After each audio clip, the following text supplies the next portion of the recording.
Okay.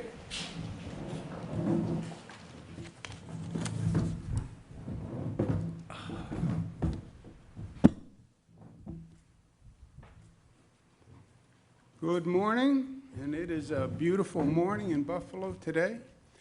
Just for the record, I brought the weather, I want you to know.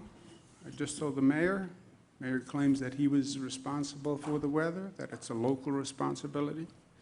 I claim it is a state responsibility.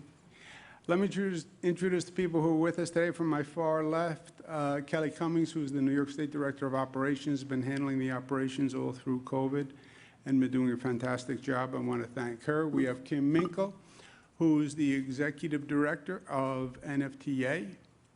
And the NFTA has been doing extraordinary work. They really have. And we're very proud of what they've done. To my right, the great Mayor of Buffalo, Mayor Byron Brown, who's been receiving accolades nationwide, you should know, for his good work, and he deserves it. And Commissioner Marie-Therese Dominguez, who is our Commissioner of Transportation and has been doing outstanding work. We wore masks today because with the new CDC guidance and the new New York State guidance, New York State is open. We're getting on with life, back to living. The damage that has been done by COVID and the shutdown is inestimable, and I don't even think we have fully grasped the extent of the damage. We focus on the economic damage, small business, tenants, sure. But how about the social damage? How about the damage to children who didn't go to school for a year? How about the damage to families who were disconnected, to senior citizens who were isolated? So we have to get back to life and living and enjoying and socializing and seeing people. And that's what we're doing aggressively in New York. And we have to learn from the past year, and we have to capitalize on this moment. And I want to talk about that today. But New York State is open. We relaxed all the rules pursuant to the CDC guidance, wearing masks today because we're in a public transportation facility. We're at the Buffalo Airport. And public transportation facilities still wear a mask, buses, subways, etc. But life is resuming. Let's talk about today and tomorrow, because what we do today often determines what tomorrow is all about, right? It's the story of life. And you look at where we are today in terms of the COVID numbers, they are really, really promising. Overall statewide positivity is 0.85. That's a fraction of what it is nationwide. So congratulations to New Yorkers, because we're doing much, much better than the rest of the nation. That's the lowest level since September 11th, 0.85. It really is a phenomenal piece of good news. And you see it right down the line. The hospitalizations are down. ICUs are down. When people say, well, COVID is over, no, it's not over, unfortunately. 18 people still died. And that's just a true reminder that this is not over. We still have to be careful, but yes, we're making great progress. Positivity, Western New York is making progress. 1.6, let's hope it stays in the right direction. But it is lower. Finger Lakes is the state high. This week, 2.5%. But look at the variance, 1.6 in Western New York, 0.8 in New York City. So we can be doing better. We are doing better, but we can do even better still. Positivity, not a pretty line, but the line is headed in the right direction. And that's what we like to see. Hospitalizations, same thing. Number continues to drop, 49 straight days of decline in hospitalization. Vaccinations, we're up to 18 million. 62% of the state has at least one dose. 53% fully vaccinated. More than half of New Yorkers now fully vaccinated. Troubling news, the number of vaccinations are slowing, and they're slowing dramatically. We have a 43% decline in the number of people coming in for vaccinations. Why? A number of reasons. First, the people who were most willing to take the vaccine came in first. Remember what happened in the beginning. We had more people wanting the vaccine than we had vaccine. So we had those weeks where we had multiples of people looking for the vaccine than we could actually supply. Demand outstripped supply. We went through that percentage of the population. Now we're getting to a percentage of the population that not only is not eager, but a percentage of the population that is probably going to require an incentive for them to go forward and take the vaccine. And then you're going to have a percentage of the population that is just anti-vaccine. Not just anti-COVID vaccine, anti-vaccine. We went through this 2 years ago when we did the measles vaccine for children. And there are people who believe so strongly against vaccines that they wouldn't vaccinate their child for measles, and they didn't put their child in school. They actually do homeschooling rather than have their child vaccinated. So that's a real percentage of the population also. I also think the news of saying what I'm saying, the numbers are down, hospitalizations are down, we're relaxing regulations, resume life. People say, well, COVID is over, I didn't get the vaccine, now I don't need to. That's not true. The regulations are relaxed for people who got vaccinated, not for people who didn't get vaccinated. So we still have to get people vaccinated. And the question that I think about all the time is, this is a unique moment in history. What do we do now to excel nationally and internationally? Every day you wake up, what do I do today that can actually help us excel? What's the opportunity today? We have to do two things. First thing is we have to vaccinate everyone. Vaccinate everyone, that's the goal. How do you proceed on vaccines? Make it easier, make it more accessible. For the people who are doubtful, communicate the facts. 18 million New Yorkers took the shot. 18 million. Hundreds of millions in this nation. The vaccine has been proven over and over and over again, not just in this country, but internationally it has been proven. Communicate the facts to get past the doubt. And create incentives for a population that is so-so on the vaccine. So today we announce a major statewide vaccination incentive for those who have not yet received the vaccine. We announced a plan where you could win up to $5 million if you get vaccinated next week. Vax and Scratch. How do you like that name? Vax and Scratch.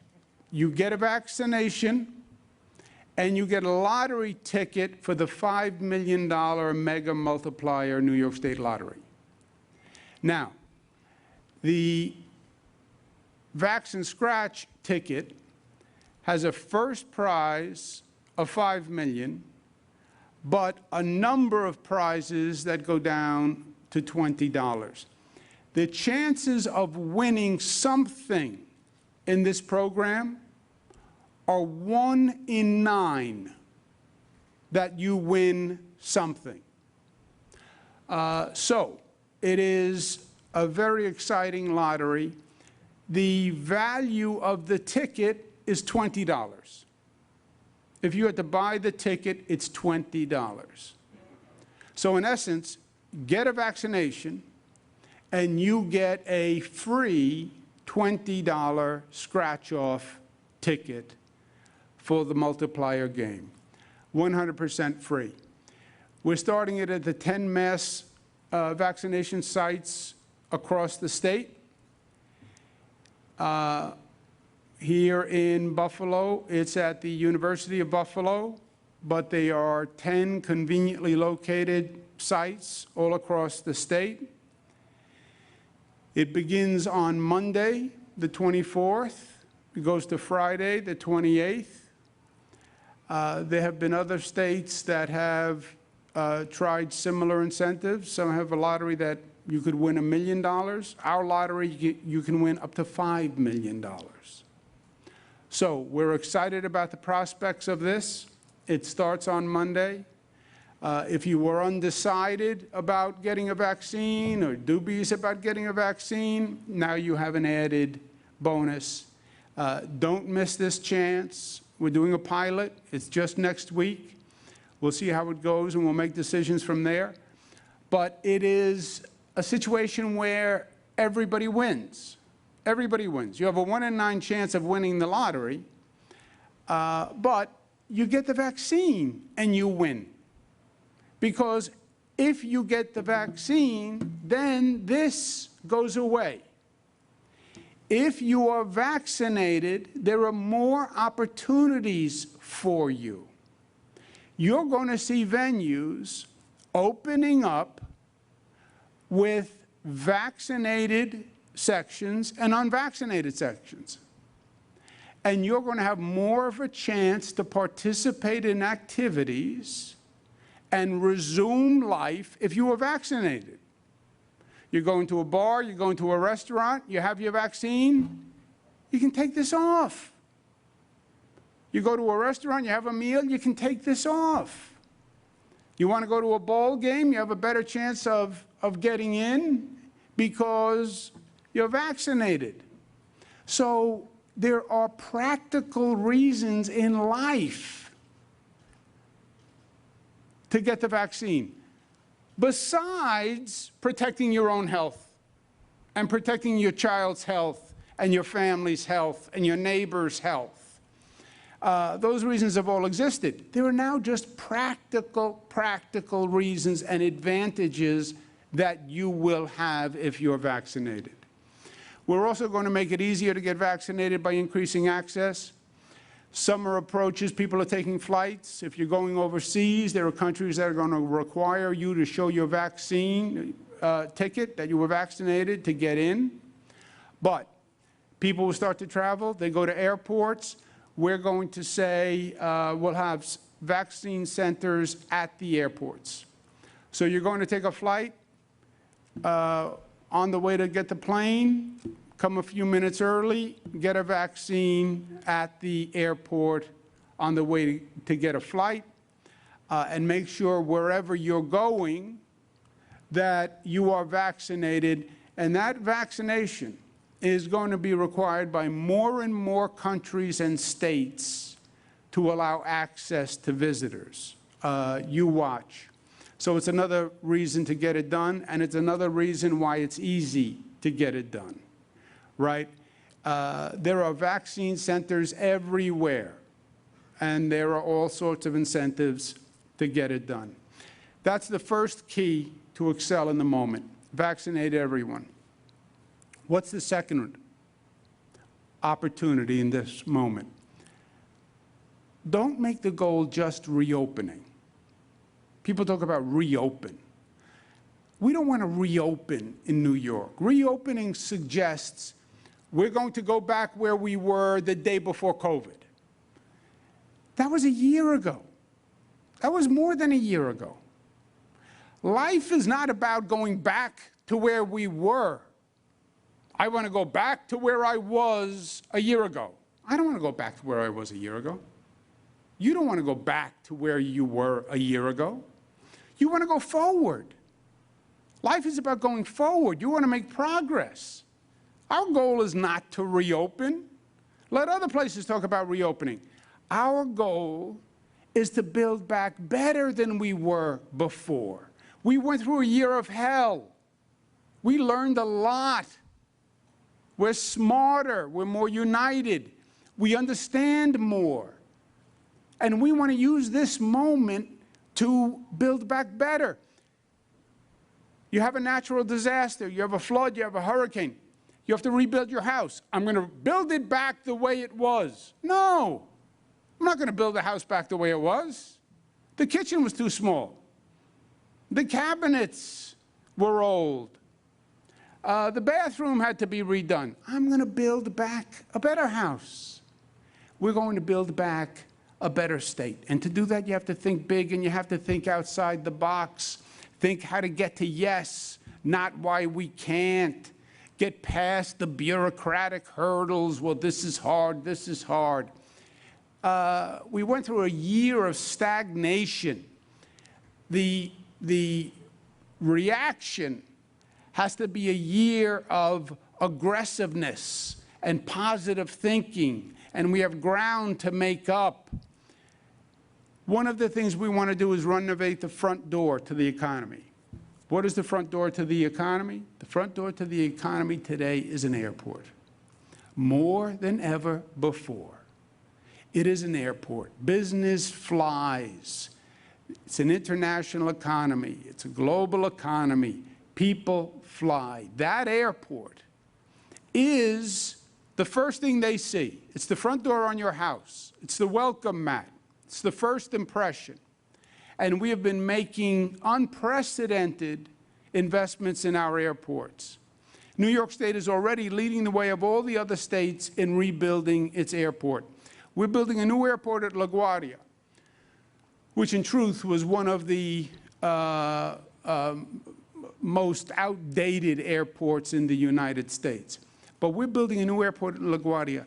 First new airport in 25 years in the United States of America. Think about that for a second. You fly into any airport around the world, and you are blown away by the airport. It's a totally different experience. It's not land, take your bag, get in a cab. They are business centers. They're entertainment centers. You land in an airport, a lot of people never leave the airport. You fly to Dubai, you have your business meetings in the airport, you stay in the airport, do business, and then you leave. Shop in the airport. This country, that LaGuardia is the first new airport in 25 years, you have to say to yourself, what were we doing for 25 years? Where was this country when all these other countries were building these magnificent new airports as economic development generators? We lost 25 years. LaGuardia is going to be the first. JFK is going through a full transformation. We've also been modernizing our airports all across the state. Stewart International, Rochester Airport, Ithaca Tompkins Airport, Plattsburgh Airport, Syracuse Hancock, Elmira Corning. These have all been improved over the past few years. And what is happening at this airport is extraordinary, is really extraordinary, and is going to make a major difference and a major improvement. And I want to congratulate the NFTA and Kim Minkle and Bill Vanasek for what they're doing here. New baggage claim, new passenger amenities, new concourses, easier to get in, easier to get out. So thinking of an airport in a different context as your front door, as a place to do business, a place to entertain, a place where you can stay, a tourism center. Also, a place that is internationally competitive. The goal has to be, when you fly into the Buffalo airport, It is just as competitive as flying into any airport anywhere in this country or anywhere on this globe. And we're going to offer a $250 million airport improvement competition for upstate airports. Tell us your vision, your dream to improve your airport, and the state will partner with you. But think big. Think big, outside the box. Airports as business entertainment centers, traveler experience improvements, tourism center. When I land at an airport, I should find out at that airport all the tourism information, what I can do in Buffalo, what I can do in Niagara, what I can do in the Finger Lakes. Use it as an opportunity to introduce everyone to that region and to those opportunities. Green building upgrades, like the NFTA has done here, and public health screening capacity learning from COVID. COVID came in through the airports. Remember how COVID got here. Remember how Zika got here. Remember how dengue got here. Remember how Ebola got here. They don't start in the United States. They come through our airports. They get on a plane and they walk right through the airport terminal. Why did New York State have the worst COVID problem in the United States of America? Where was COVID? It was in China. Remember, China, China, China, President of the United States? It wasn't in China. Started in China. Went to Europe from China, and then flew here from Europe. It came from Spain. It came from Italy. It came from France, and nobody told us. And then when we found out, we didn't have the capacity to do the health screenings at the airports. Well, COVID's over. Mark my words, there will be another pandemic sooner than you think. Because COVID, we had warning of COVID. We had 7, 10 other diseases that came in that, frankly, we were lucky that did not explode like COVID. You need that capacity at the airport. Yes, security after 9/11, right? After 9/11, we all learned we need new security. And now, baggage screening, passenger screening. Post-COVID, public health screening. You get off a flight, you have to have the health capacity to test people for whatever we may need to test for at that time. That is going to be key in the airports of tomorrow. The applications are due on September 15th. So what will New York be like post-COVID? It will be what we make it. That's what it will be. It's up to us. States all across the nation are dealing with the same question. They will close down, they have to rebuild. Countries all across the world are dealing with the same question. We will close down, we have to rebuild. There is a moment of opportunity here and a moment to seize on, to transform, and to capitalize, to be the first one to rebuild the best and the smartest post-COVID. But you have to think big. You have to think transformatively. We have to be fast, and we have to be bold. And that's what New York is all about. Building a better tomorrow and a better New York, and using the moment and knowing that for New York, with New Yorkers, look at what we just did getting through COVID together. The sky is the limit if we believe that it's the limit. And if we let our imagination soar and our vision soar and then we have the capacity to actually make it happen. Aristotle's formula for success, 2 steps. Decide what to do it. That's it. Dream big, bold, visionary, and then do it. And we can. Thank you for being here today. With that, I'm going to turn it over to our great mayor. I want to thank him for everything that he has done on so many different fronts. This has been a challenge for government leaders like never before. Mayors don't fight pandemics. Mayors don't deal with all the consequences of COVID, the health consequences, the economic consequences, the social consequences. And it really is a litmus test to show the caliber of an elected official. And some have failed, and some have risen to a new level. And Mayor Byron Brown has set an example for mayors all across this country. Mayor Byron Brown. Thank you very much, Governor. It's great to have you back in Buffalo again so soon. Thank you for your commitment to Western New York. And Governor, after that wonderful introduction, I will concede that you brought the beautiful weather to Buffalo today.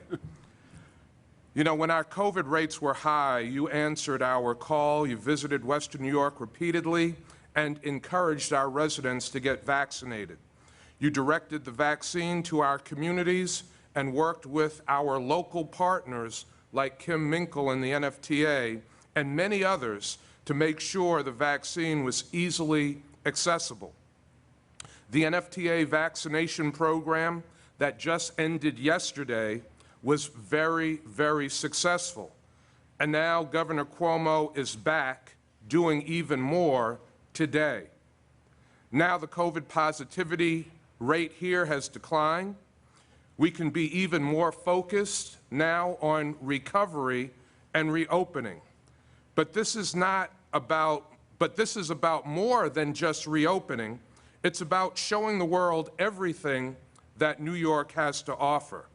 We want to be the best city, region, and state in the nation post-pandemic. As you just heard, our airports are the gateways to our communities.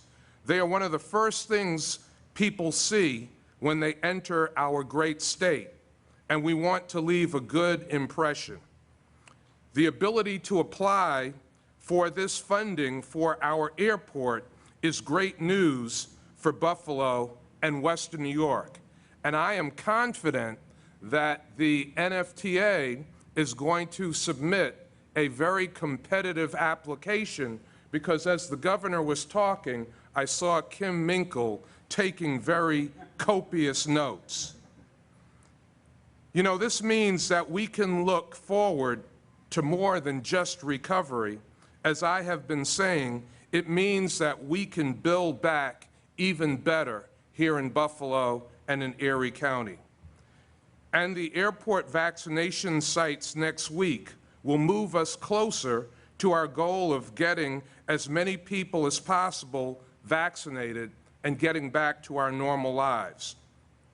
And if that's not enough of an incentive to go and get your vaccination, you can now receive a lottery ticket at 10 different mass vaccination sites across the state. And unlike me, all New Yorkers that get vaccinated now are eligible for the $5 million grand prize. It's creative solutions like these that will lead New York and Buffalo out of this crisis and into a better and brighter future. Governor Cuomo, thank you again for your leadership and your great partnership throughout the pandemic and your significant commitment to Buffalo and upstate New York. Thank you very much. Thank you, Mayor. And I think the mayor, as usual, said it well. Buffalo, pre-COVID, was on a roll, an historic roll. You look at all the economic indicators, development's happening, home ownership values are going up, young people coming back to Buffalo, unprecedented progress. Then COVID hits. Okay, now we have to regain that momentum and build on it. And I believe we can and we will, and I believe there's a special opportunity for Buffalo because we were already on a roll in Buffalo. We were already thinking big and getting things done. All we have to do is relight the pilot and take off because we're in an airport. Mayor, thank you very much for being with us. Kim, thank you very much. I hope you were taking copious notes because the Buffalo airport is key. I was at, when I was HUD secretary, I was at an economic development conference, and one of the economic development speakers was talking about, there's this whole speech about the front door, and he's going on and on. What's the front door of your house look like? What is do you have a mat in front of your front door? Does it say welcome? What does the doorbell sound like? What does this shrubbery look like? And I said, what is this fella talking about? It was after lunch. I was a little suspicious. But it was all a setup to say the front door is the first impression.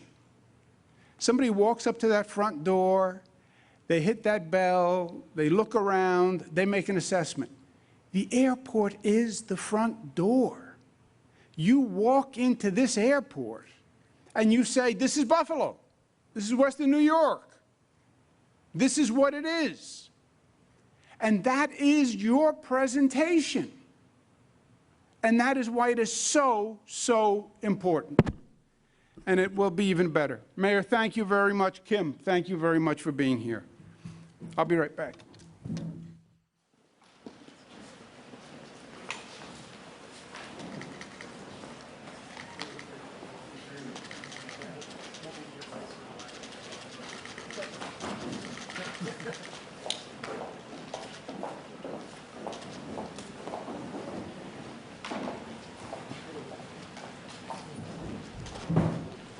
Mask on, mask off.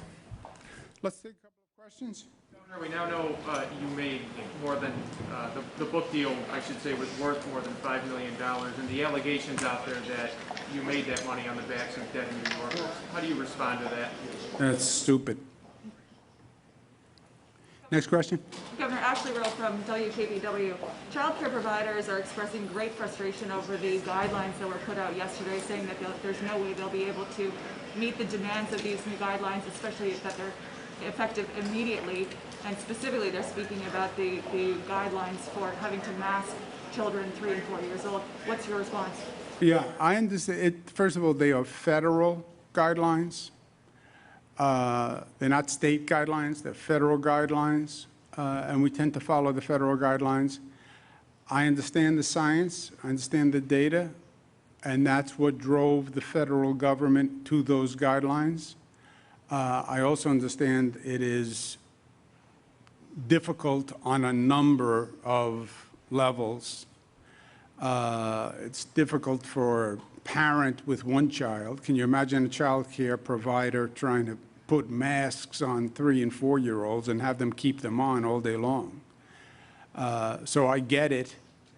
We're working with the child care providers to see if there's any way we can help, but it's a federal guideline based on the science. Governor, New York Times report out that the federal probe is now looking into the vaccines for your family members and these priority vaccines. Has anybody, yourself or any of your family, been contacted by federal investigators, and what's your thought on the expansion of that probe? No, and look, I think these are toxic political times. Let people look at whatever they want to look at. We didn't do anything in New York State that was different than anyone else. There wasn't a governor in this state, a governor in this country, starting with the president all the way down. When you went to see the president, you had to make sure you had a test before you walked into the Oval Office. Governors, if you're going to sit with a governor, they wanted to test you before you were exposed to the governor. I was running COVID response for this state, so I didn't want to get COVID, and precautions were taken, but it's the same thing that was done everywhere across the country. With doctors who feel that there is no reason to believe the hospital system is going to be overwhelmed anymore. I'd like to get your thoughts on why there is still a need for any restrictions. I know you mentioned wanting to follow federal guidelines, but if the hospitals aren't being overwhelmed, what's the point of the restrictions? Well, we have very few restrictions left. That's what yesterday was all about. We relaxed virtually all of the restrictions. Because we do believe the numbers are down, we can handle it. We can handle it in the hospitals, and that's why we are relaxing the restrictions all across the board. Why not go further than what the federal government is advising regarding masks? To say get rid of them entirely. What do you Well, you know, masks don't really do anything about reopening. There are two questions. Are you reopened? Yes. Do I have to wear a mask? No, if you're vaccinated. That's the sum and substance of it. If you're unvaccinated, it's still open, but you have to wear a mask. You don't want to wear a mask? Then just get the vaccine. I mean, what is a reason not to get the vaccine? I don't want to get the vaccine because government says I should get the vaccine. Well, government doesn't say you should get the vaccine. Every medical professional says you should get a vaccine. Republican medical professionals, Democratic medical professionals, socialist medical professionals, conservative medical professionals. Well, I don't believe in vaccines, and I'm afraid of them. Okay, I get it. By the way, even the mask mandate has a legal exemption for religious reasons or medical reasons. Some people can't wear a mask because they can't breathe with a mask. So there are medical exemptions. There are also religious exemptions. But everything open, different rule if you have a mask. If you're vaccinated, you don't wear a mask. If you're vaccinated, that's the only difference. Are you still happy with the state's partnership with Tesla? We've done a series of reports that have found that $50 million worth of equipment purchased for the plant sits in a warehouse unused up in Wheatfield. It seems like a tremendous waste. Are you still happy with that partnership? Well, you know, I don't go by happy, unhappy. We have a contract with Tesla that works on the number of jobs and the economic benefit. And they have goals that they had to meet on the numbers. And if they don't meet those numbers, then there are penalties. And they have met all the goals.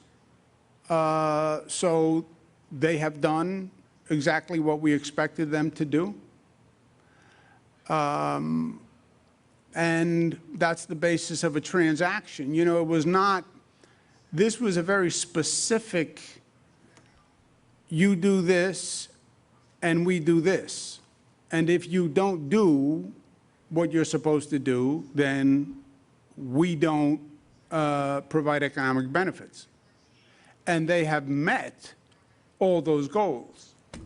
But are you saying that wasting $50 million is just the cost of doing business on this? I don't know about the equipment. I don't know about the equipment. I don't know if we had, if the equipment was in the contract.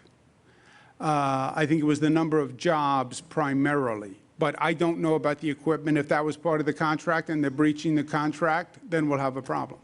Governor, the state GOP chair is standing outside calling on you to release the entire book contract for the public to see. Would you be willing to do that? Release the entire, what does that mean? Your entire book contract so everybody can see all the details of the contract. There is, you know the details. It was, I release my taxes every year. Go ask him if he releases his taxes to the public. And if not, what is he hiding? I have disclosed more of my life than probably any elected official in the state of New York, probably more than any governor who has ever served in the state of New York. I've released my tax returns probably going back 30 years. Every year, my taxes are released. And I love the disclosure of tax returns because you see everything in a tax return. It's more descriptive than a financial disclosure form. You see a person's tax return, you know everything about that person. And I have released my taxes every year. The only one. The only one. So go say to someone, let me ask you a question. Nobody has released more information than the governor. Why don't you ask your Republican colleagues to release their tax returns? Why don't they? Why don't you, Mr. Chairman, release your tax returns? Well, I'm not in office. Okay, well, how about your Republican colleagues who are in office? Do you call on them to meet Cuomo's standard and release their taxes? Are you calling on the Republican senators and assemblymen to release their taxes? It's all phony politics. I mean, you can't even ask the question with a straight face. Good thing you're wearing a mask. If there was a So the book, it's all in there. The book is $3 million, this payment. Of the $3 million, after taxes, I gave 1/3 to charity and put the remainder in a trust for my kids. Because my kids, for me, are what got me through COVID. It sounds strange, but you know, COVID for me was every day. COVID for everyone was every day. If you had to stay home and chase a 2-year-old around the house, if you had to stay home and you couldn't go to work, it was stressful for everyone every day. But for me, I had my 3 daughters with me. They each had a responsibility where they were doing something with COVID. One was doing mental health consequences for children. One was doing social media. And they knew I was under a lot of pressure, and they went to great lengths to give me the strength to carry forward. And they were extraordinary. I brought them to press conferences, and they did a beautiful job. So that's how I got through COVID. Governor, as you know, the census shows that the state will lose 1 congressional district, and you have expressed your desire to investigate legal challenges to that by referring it to the Attorney General. Do you think there's any real possibility of that being successful? Or is it just done because the numbers are there? Hope springs eternal, Bob.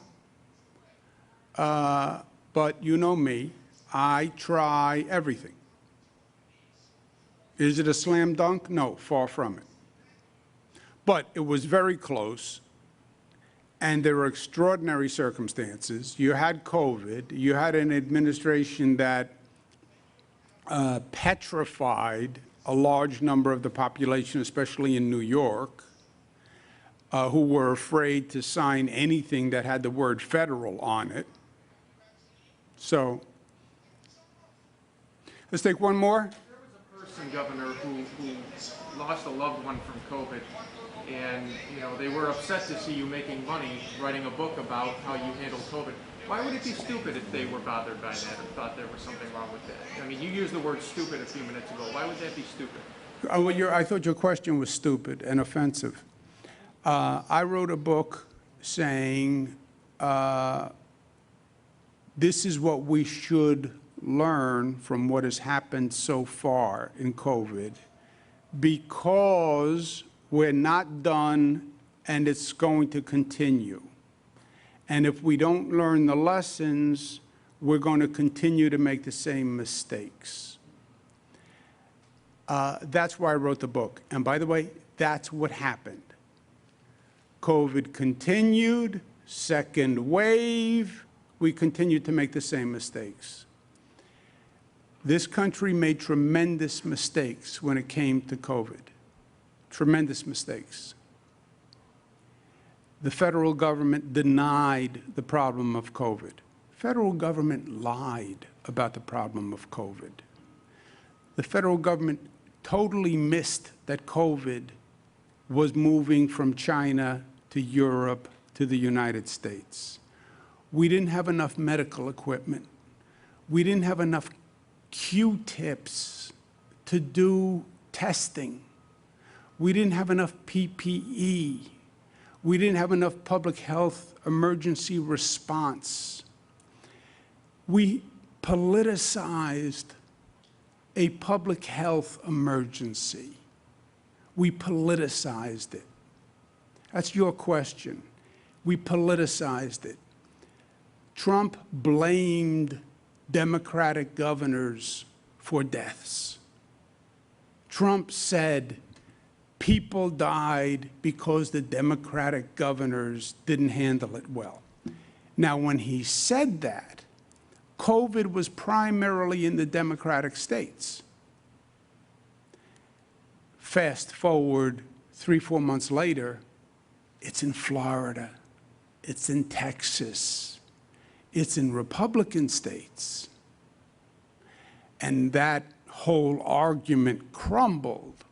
But when COVID started, New York, California, Pennsylvania, Michigan, and the message was the Democratic governors are mishandling it. And the federal government was, I have no responsibility. I left it up to the states. Who ever heard of leaving a national pandemic up to the states? I don't have a CDC. I don't have the resources to do international, global detection of a disease. It was all political. Blame, and use the emotion politically. That's what that is. Everybody in the state of New York, we went from the highest infection rate in the United States to one of the lowest. What else could the people of New York have done? We worked 7 days a week, 24 hours a day. We did the impossible in this state.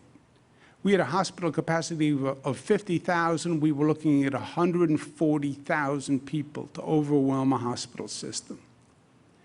Yes, people died. People died. People died from COVID. 18 people died yesterday. Who's to blame? Who's to blame?